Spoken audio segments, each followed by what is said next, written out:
வேறு வழி இல்லை. ஆடியோ லான்ச்சுன்னு வந்தாச்சு. நான் பேச நினச்சதே பேசிடுறேன். தவறாக இருந்தாலும் எடுத்துக்கோங்க, தப்பாக இருந்தாலும் எடுத்துக்கோங்க. ஸோ ஃபஸ்ட்டு சினிமாவை வளர விடுவோம். ஒரே ஒரு விஷயத்தை மட்டும் சுட்டி காட்டி நான் அந்த இடத்துல பேசிக்கிறேன். இது ஆதங்கமாக கோவமானு எனக்கு தெரியாது. இதை எத்தனை சினிமா பீப்புள் பார்ப்பீங்கன்னு எனக்கு தெரியாது. என்ன உங்களுக்கெல்லாம் தெரியவே தெரியாது, எதுவுமே தெரியாது. ஆனால் நான் ஒரே ஒரு விஷயம் மட்டும் இந்த இடத்துல சொல்ல விருப்பப்படுறேன். கடைசியாக நீயா நானா பார்த்தேன். சினிமா விமர்சகர்கள் ஒரு பக்கம் இருந்தாங்க, சினிமா எடுக்கிறவங்க ஒரு பக்கம் இருந்தாங்க.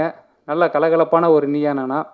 அங்கே பேசின எல்லா விஷயங்களையும் நான் 100% நான் ஏற்றுக்கிறேன். ஒரு விஷயம் எனக்கு பதில் சொல்லணும்னு தோணுச்சு. நான் சொன்னேன் எங்கள் வீட்டில், அங்கே சொல்லி என்ன பண்ணுறது, யாருக்காலையும் விழுகாது, அப்போ இங்கே சொல்லினா எப்படியும் எல்லோரும் கேட்டுருவீங்க அப்படின்னு. என்னென்னா, விமர்சனம் பண்ணுறவங்க சொல்கிற வார்த்தை,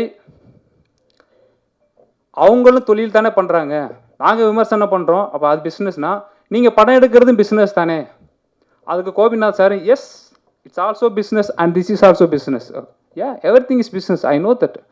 எல்லாமே பிஸ்னஸ் தான், பணம் சம்பாதிக்க எல்லாமே பிஸ்னஸ்ன்னு சொல்லிட்டா இங்கே மாரல் கெட்டு போயிடும். There is a moral and ethics for every thing.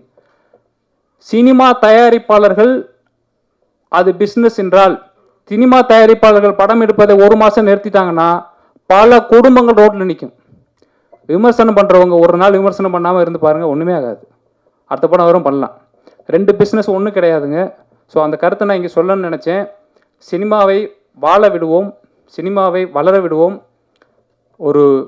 ஒரு புது பட ஒரு சின்ன ஒரு சின்ன டீம் நாங்கள் படம் எடுத்திருக்கோம். இந்த படம் உங்களை என்ன பண்ணும் நான் சொல்லிடுறேன். இந்த படம் உங்களை என்ன பண்ணும், கண்டிப்பாக யோசிக்க வைக்கும். எப்படின்னு கேட்டால், உங்களுடைய அன்றாட வாழ்வில் நீங்கள் டெய்லி என்ன பிரச்சனையை சந்திக்கிறீங்க, காலையில் எழுந்துச்சி 1 ஹவர் ஆஃபீஸ் போகிறதுக்குள்ளே நீங்கள் என்ன பண்ணுறீங்களோ அதோட டச்சிங் இருக்கும், நீங்கள் ஃபீல் பண்ணுவீங்க. அதில் நீங்கள் என்ன பண்ணணும் அப்படின்னு நீங்கள் தவறுதலான எண்ணங்களுக்கு போனீங்க அப்படின்னா, ஏன் நம்ம இப்படி பண்ணக்கூடாதுங்கிற பதில் இந்த படத்தில் இருக்குது. அன்றாட வாழ்க்கையில் நீங்கள் சந்திக்கிற தடைகளை எவ்வாறு நீங்கள் உடைக்க வேண்டும் அப்படிங்கிறது இந்த படத்தில் இருக்குது. அதனால தான் இதுக்கு தடை அதை உடைங்கிற பேர் வச்சுருக்கோம். கண்டிப்பாக மக்கள் எல்லோரும் இந்த படத்தை அக்டோபர் 31 தியேட்டரில் வந்து பாருங்கள். பத்திரிகையாளர்கள் கண்டிப்பாக படம் பார்த்துட்டு படத்தை பற்றி எழுதுங்க. ரிவ்யூவர்ஸ் கண்டிப்பாக படம் பாருங்கள். எல்லாருமே வந்து படம் பாருங்கள். நன்றி. எல்லாமே பேசிட்டேன்னு நினைக்கிறேன். யாருக்கா நன்றி சொல்ல மறந்துருந்தால் என்னை மன்னிச்சிருங்க. அதுக்கு நன்றி. வணக்கம். தேங்க்யூ.